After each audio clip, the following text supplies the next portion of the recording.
Hey everybody, Mario here, otherwise known as Y2 on the interwebs, and welcome to another edition of the 52 Review. So I've got 7 comics to review. Why 7? Because DC still can't figure out a place to put Justice League in a permanent spot. So don't have a lot of time to waste, so let's get started with Wonder Woman number 7. I have to tell you, Brian Azzarello is pretty much ensuring, at least for me, that this is the best Wonder Woman run, I think, in a long time. A very long time. I have to admit, I wasn't entirely used to Cliff Chiang's artwork in the beginning, but now it's kind of grown on me. In fact, now it just feels appropriate for this current run of Wonder Woman. So in this issue, Diana needs to enlist help from other Pantheon members. This time around, she meets Hephaestus and one of his nephews. So in addition to preparing for a rescue, a very suicidally mission rescue attempt, Wonder Woman learns some very hard truths about her people, the Amazons. Like, for example, what they do in their spare time. Also, we get to find out that, well, there's a reason why we don't see any men in the island. And it's not something that Wonder Woman enjoyed hearing. It was a very hard truth. But I think in overall it'll add strength to a character. I mean, it already has, just based on what's been going on so far. It was a pretty intense moment for Diana, and I have to say, I really enjoyed all of that. This run of Wonder Woman is really becoming a fast favorite of mine. And even though at first changing her origin story a bit seemed like a bad idea, it's actually seriously working in this series' favor. Really, truly it is. Next up is Supergirl number 7. So this pretty much finishes up the current story arc about the World Killers. Kara Zor-El, aka Supergirl, basically got into a lopsided fight with all these World Killers. We find out a lot more about them, why they were created, what purpose that they might serve, and how this all ties to Supergirl. Though the battle ended, I guess technically on the inconclusively side, spoiler, there's no denying that we got a lot of things out of it. And not to mention that this opens up a lot of possibilities for future storylines and for the return of the World Killers. And also we got a hint that not every World Killer was present in this issue. Hint hint, spoiler, clue clue. Michael Green has been writing an interesting run of Supergirl. I have to admit, just like Wonder Woman, I was a little iffy on it at first, but now I'm growing to enjoy it. And Mike Johnson's art is really great. I mean, it looks great. It looks completely appropriate for this series. You know how there's some artists that are just perfect for certain series? That's kind of how I feel about this one. I have no idea what the next issue or the next arc will be, but I'm hoping it'll be along the lines of this one. It's an interesting read. You should check it out. Next up is Green Lantern Corps number 7. Alright, so we had the slam-bangerific expendable Green Lantern Edition type issues story arc that just happened with the Keepers. It ended, it wrapped up, and I think it wrapped up rather well. This issue is basically none of that. It's basically a solemn, quiet, reflective aftermath issue. But if you think Peter Tomasi can't write that, you'd be pretty mistaken.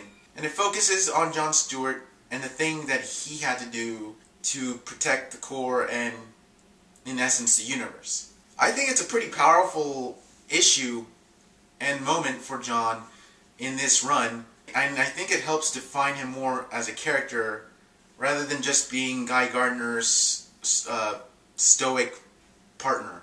I'm totally down with anything that adds to a character's death. For sure. Oh, and no surprise to anyone, the Guardians are still little pricks. That shouldn't surprise anybody. If you're expecting some action, well, you probably should have read the previous issues. This is just the aftermath, and also something to tie us down before the next story arc starts. Check it out. Great issue. I liked it. Next up is Birds of Prey number 7. So this story arc, I have to admit, for me, maybe I'm a little slow, but it has been kind of hard to follow. Thank goodness for the recap issue in issue 6, otherwise I still kind of would have been lost. We start to see signs of treachery amongst the group. Not entirely by choice, by the way.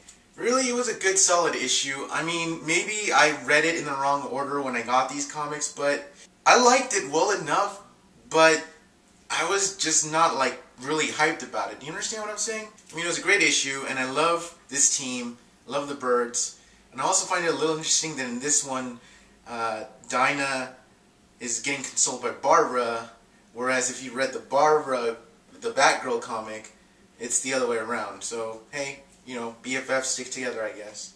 But besides that, though, you know, it was kind of a hard to follow story arc, and in many ways, you really have to pay attention to each and every page you read. I just hope that this concludes quickly, and also the whole treachery stuff gets sorted out quickly as well. Not a bad issue, I just wasn't as involved in it as I'm pretty sure some of you are. Next up, Nightwing, number 7. Holy crap! Okay, for those of you that were like, Nightwing's kind of slow, or I don't know where they're going with this, well, Psycho. The villain that I knew was going to come back, that I knew we were going to see again. We find out his identity. More than that, find out why he's going after Dick.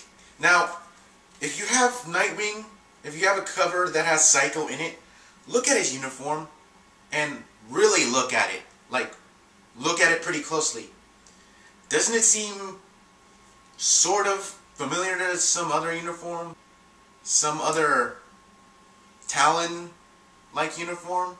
Yes, that and several other big bombshells get dropped in here. And this is one of the 2 issues that came out on the week of this date that I'm pointing here because I don't remember things well. This is one of the 2 issues of the Bat family that will begin to start tying into the Night of Owls crossover event that's coming out in May.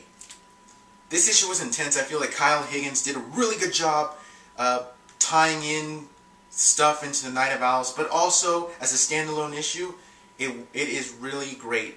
The art was on point, characters were on point, everything was intense, and it was really my favorite issue of Nightwing to date.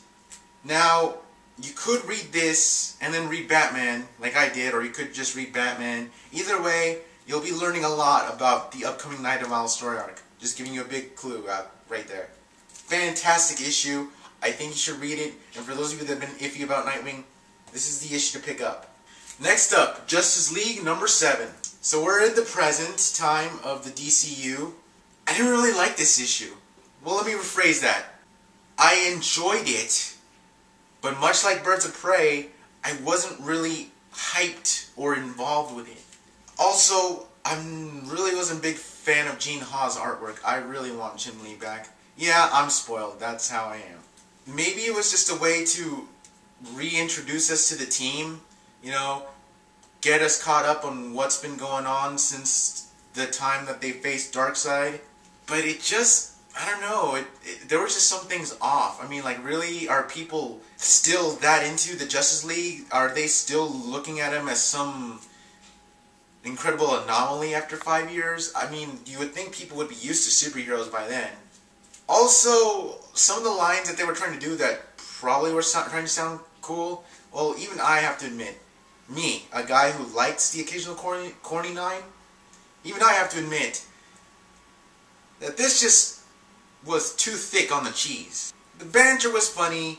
We get to learn a lot of things about how, for example, the League thinks about their counterparts in the JLI, and the whole Steve Trevor Wonder Woman thing. But overall, you know, it was kind of an issue that would just happen. Even the villain was like, I'm hoping that this is just something like a standalone, just to get us going until the next issue and the next story arc starts. In fact, the thing that I enjoyed more than the actual issue itself was the backup with Shazam. Pretty awesome. Most of you will probably know him better as Captain Marvel, but for legal and other such reasons, it's Shazam now, so better start getting used to that. I really liked the backup. The backup was fantastic, and I really hope that we see more of it soon. I also hope that the next issue and the next story arc of Justice League is as epic and fantastic as the first one was. No surprise to anybody, come on, you really think I was going to pick something else as my pick for this edition of the 52 review? Because, come on, it's Batman. This is how setups should be done. This is the other comic, besides Nightwing, that is starting to set up for the Night of Owls crossover. And it is fantastic. You know how I keep wondering if Scott Snyder will slip up a little bit or not deliver an issue that is as awesome or more so than the last one? Well, I need to start shutting up because this is like the 6th time that I'm wrong, and it's starting to get a little embarrassing. So if you read Nightwing before you read Batman, then some of the things that were revealed in Batman are not so shocking. But if you've just read Batman by itself, well, holy crap, you're in store for a lot of bombshells. Like, for example, why the Talons are so hard to kill. And yes, I said Talons, plural, because there's more than one.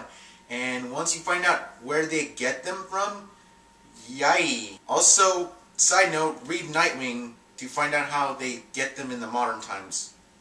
Another thing, Bruce, Batman, rattled. Yes, he is definitely rattled after the whole ordeal being trapped with the Court of Owls. It is not something that I'm used to seeing with Batman, but man, Scott Snyder can pull it off well, and I'm definitely down for the ride. Once again, Greg Capullo's artwork, knocking it out of the park for sure. This is another team that just works so well and so in tandem that honestly, I need to really start shutting up about saying, I wonder if the next issue will be as good as the last one, or I wonder if the story arc will still remain strong as the previous issue. Because I'm starting to find out that the guy is really firing on all cylinders each and every issue. I am so excited. I know that we still have several issues to go before the story arc is done. I'm hyped. Pick this up. If you haven't picked this up, what is wrong with you? If you're a DC fan, if you're a Batman fan, if you're a comic fan, you need to pick up Scott Snyder's Batman run. It is really amazing. It's really incredible. And I'm sorry if I'm starting to sound fanboyish, but I am, okay? I'm a fan of this, and it is amazing. Pick it up. Guys, that's it for me. As always, comments and whatever else you'd like to say, bam, drop it down in the commentary plot. I gotta go. Stuff to do. Comics to read. Blah, blah, blah. Live nerdcore, everybody. Y2M out.